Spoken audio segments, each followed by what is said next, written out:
Mulakan sekarang dalam kiraan 1, 2,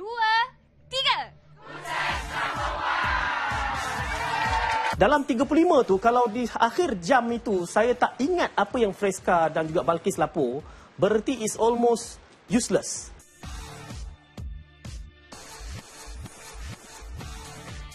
Bila saya dengar voice over tadi ya, saya susah nak faham apa yang awak cuba sampaikan ya. Saya tak nampak ujung pangkal. Apa yang cuba disampaikan Zira? Otherwise you look so pale. Juri-juri merumuskan persembahan keseluruhan mereka pada minggu lalu pada tahap sederhana sahaja. Nampaknya, Dek, korang kena kerja lebih keras lagi minggu depan ni.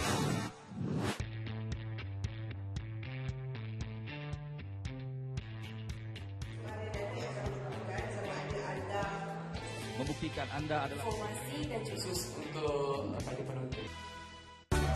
Ya! Hendak seribu daya itulah yang telah diusahakan oleh 14 orang ikon siarawan untuk terus kekal bersaing di minggu yang keempat ini. Tepukan untuk mereka!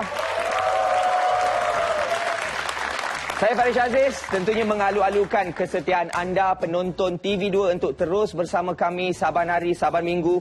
5 stesen radio RTM iaitu National FM, KL FM, Trax FM, Radio Klasik dan Galaxy Music menjadi platform bagi mereka mempamerkan bakat sebagai penyampai radio. Saya nak tanya terlebih dahulu, ikon-ikon kita ini, terlebih dahulu, saya nak tanya kepada anda, apa yang menariknya cabaran radio ini? Pertama sekali, terima kasih banyak pihak produksi kerana memberi kami ruang dan peluang untuk menyertai keluarga radio yang pastinya mereka sangat membantu dalam kami melengkapkan tugasan kami. Bukan untuk Munawar, cuba awak kongsi sikit ilmu yang awak berjaya perolehi dalam 4 hari bersama-sama dengan National FM. Sejujurnya lah, menjadi juru hebah bukan senang.